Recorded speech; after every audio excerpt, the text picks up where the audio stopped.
இன்றைக்கி நாகர்கோவில் எல்லாம் சரியான மழை பெஞ்சிட்ருக்குங்க. மழைக்கு எதமாக இன்றைக்கி நம்ம டீ கடை உள்ளி வடை தாங்க செய்ய போகிறோம். இந்த உள்ளி வடைக்கு என்ன பொருள் தேவை அப்படின்றத பார்த்துடலாம்.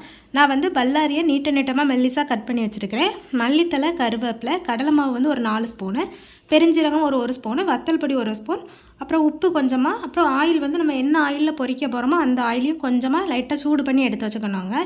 பவுலில் வந்து நம்ம பல்லாரி கட் பண்ணி வச்சுருக்கிறோம்ல, அது கூட வந்து மல்லித்தலை, கருவேப்பிலை, அப்புறம் கடலை மாவு, பெருஞ்சீரகம், வத்தல் பொடி எல்லாமே போட்டு நல்லா கை வச்சு மிக்ஸ் பண்ணி வச்சுக்கணுங்க. இது நம்ம ரெடி பண்ணி வச்சுருக்கிற அந்த மிக்ஸை வந்து நம்ம ஃப்ரை பண்ணுறதுக்கு முன்னால் பால் ஷேப்பில் உருட்டி வச்சுக்கலாம். இல்லை அப்படின்னா நம்ம பருப்பு வடைக்கெலாம் கையில் வச்சு தட்டுவோம்ல, அது மாதிரி தட்டியுமே வச்சுருந்துக்கலாம்.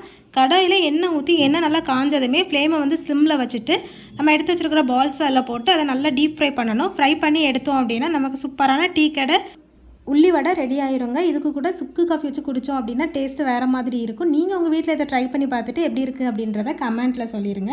என்னோட அந்த வீடியோ உங்களுக்கு பிடிச்சிருந்துச்சுன்னா உங்கள் ஃப்ரெண்ட்ஸ் அண்ட் ஃபேமிலிக்கு ஷேர் பண்ணிக்கோங்க. அப்படி லைக்கையும் போட்டுக்கோங்க. மறக்காமல் நம்ம சேனலை சப்ஸ்கிரைப் பண்ணிக்கோங்க. பாய்.